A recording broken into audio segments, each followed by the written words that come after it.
Good evening বন্ধুরা, আবারও চলে এসেছি একটি ছোট্ট মিনি ব্লগ নিয়ে। আশা করি তোমরা সবাই ভালো আছো। আমি তো খুব ভালোই আছি।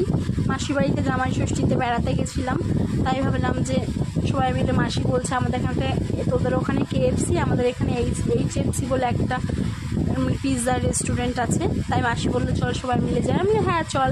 তার বাজারে ঘুরতে ঘুরতে সবাই মিলে চলে গেলাম ওখানটায় কিছু খেতে।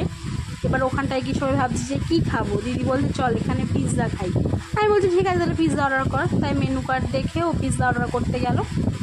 আর আমাদের গরু তো ও খাবে, খুব শয়তানি করছে, আমাকে শিখিয়ে দিচ্ছে। আমাকে বলছে মাম পাপ। আর আমি বলছি গরু তুমি কী খাবে? বলছে আমাকে পিৎজা খাবো মাম, পিৎজা। তো গরু তো হালকা হালকা কথা জানে, খুব ভালোই লাগে কথা। তারপরে বসে আছি, ওয়েট করছি। তারপর মাঝে একটু ফটোশ্যুট করে নিলাম সবাই মিলে, স্ট্যাটাস দিতে হবে না। তার মধ্যে দেখছি দিদি পিৎজা নিয়ে চলে এসছে। খেয়ে দেখলাম বেশ ভালোই লাগছে, অল্প টাকার মধ্যে বেশ সুন্দরই, কিন্তু আমাদের ওখানের মতো অত সুন্দর না, কিন্তু সুন্দর, ব্যাস খাওয়া যাচ্ছে। মাসিও খেয়ে নিল। মাসিকে বলছি কেমন, বলছে খুব সুন্দর। দিদিকে বলছি কেমন, বলছে খুব সুন্দর। তাই সবাই মিলে খেয়ে বিল পেমেন্ট করে বেরিয়ে গেলাম। বেরিয়ে এবার যাবো বাড়িতে। তোমাদের সবার কেমন লাগলো আমার ভিডিওটা আমাকে জানিও।